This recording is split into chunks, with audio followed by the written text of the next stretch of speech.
تقدیر پر ایمان ہے، اس کا کیا مطلب ہے؟ اس میں دو چیزیں ہیں، تقدیر کا خیر، تقدیر کا شر۔ تقدیر میں جو خیر لکھا ہوا ہے وہ خیر ہوگا، تقدیر میں جو شر لکھا ہوا ہے وہ شر ہوگا۔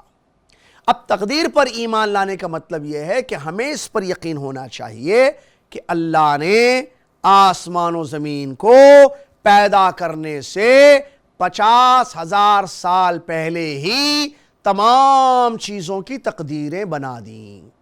حدیث میں آتا ہے نبی صلی اللہ علیہ وسلم نے فرمایا سب سے پہلے اللہ نے قلم کو پیدا کیا اور قلم کو کہا کہ اکتب، لکھ۔ قلم نے کہا کہ ما اکتب، کیا لکھوں؟ اللہ نے کہا اکتب ما ہوا کائن الی یوم القیامہ، تو لکھ دے قیامت تک جو جو چیزیں ہونے والی ہیں۔ قلم نے تعمیل کی، قلم نے لکھ دیا وہ تمام چیزیں جو قیامت تک ہونے والی ہیں۔ تو تقدیر پر ایمان کا مطلب یہ ہے کہ دنیا میں جو کچھ ہو رہا ہے یا ہونے والا ہے، یہ سب کچھ یا ہو چکا ہے، یہ تمام چیزیں پہلے ہی لکھا دی گئی ہیں۔ اللہ تبارک و تعالیٰ نے اس کو سب کو لکھوا دیا ہے اور وہاں لوح محفوظ میں وہ چیز موجود ہے، جو لکھا ہے وہی ہوگا۔ ایک بات۔ دوسری بات، یہ جو تقدیر ہے اس پر ایمان واجب ہے، یہ ایمان کا رکن ہے آخری۔ اور تقدیر ہمیں معلوم نہیں ہوتی ہے جب تک کہ واقع نہ ہو جائے۔ مثال کے طور پر کل کیا ہوگا ہمیں کو نہیں معلوم ہے۔ کل اگر بارش ہونی ہے مقدر میں تو بارش ہوگی، اب جب بارش ہو جائے گی ہمیں پتہ چلے گا کہ آج بارش ہوئی۔ واقع ہونے سے پہلے کسی کو پتہ نہیں چلتا ہے۔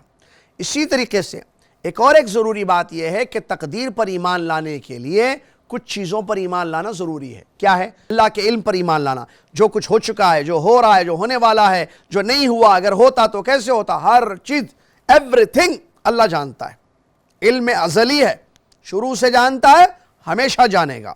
ایک نمبر دو، اللہ نے ہر چیز لکھوا دی، جو میں نے بتایا حدیث میں کہ قلم کو پیدا کیا اور کہا کہ لکھ۔ قلم نے کہا کہ کیا لکھوں؟ اللہ نے کہا کہ قیامت ہونے والی ساری چیزوں کو لکھ دے، لکھ دیا قلم نے۔ تیسری چیز مشیت الہی، جو اللہ چاہتا ہے وہی چیز واقع ہوتی ہے، جو اللہ نہیں چاہتا اس کائنات میں وہ چیز نہیں ہوتی ہے۔ چوتھی اور آخری چیز پیدا کرنا، اللہ نے ہر چیز کو پیدا کیا ہے، ہم کو بھی اللہ نے پیدا کیا ہے اور ہمارے اعمال کو بھی اللہ تبارک و تعالیٰ نے پیدا کیا ہے۔ اللہ نے فرمایا واللہ خلقکم وما تعملون، اللہ نے تم کو پیدا کیا ہے اور تمہارے تمام اعمال کو پیدا کیا ہے۔ تو یہ تقدیر پر ایمان ہے۔ یہاں ایک بات میں بتاؤں آپ کو، تقدیر میں ہر چھوٹی بڑی چیز لکھی ہوئی ہے۔ ایک آدمی ایسے ٹھڈی پر ہاتھ لگا کے بیٹھتا ہے نا، ویسا بیٹھا ہوا تھا، تو عبداللہ بن عباس رضی اللہ عنہ فرماتے کہ یہ تم ایسے ہاتھ لگا کر بیٹھے ہوئے ہو، یہ بھی لکھا ہوا ہے، حرکت تک لکھی ہوئی رہے، یہ نہیں کہ صرف انسان جو کام کرتا ہے، ایوری تھنگ میں نے جو کہا لکھا ہوا ہے۔ لہٰذا تقدیر پر ایمان واجب ہے۔ انسان تقدیر پر ایمان نہ لائے تو وہ پھر مسلمان یا مومن تصور نہیں کیا جائے۔ مرسی ٹی وی کے مزید ویڈیوز کے لیے ہمارے چینل کو سبسکرائب کریں اور بیل آئیکن کو ضرور دبائیں۔ جزاک اللہ خیرن۔ مرسی ٹی وی، پیغام رحمت۔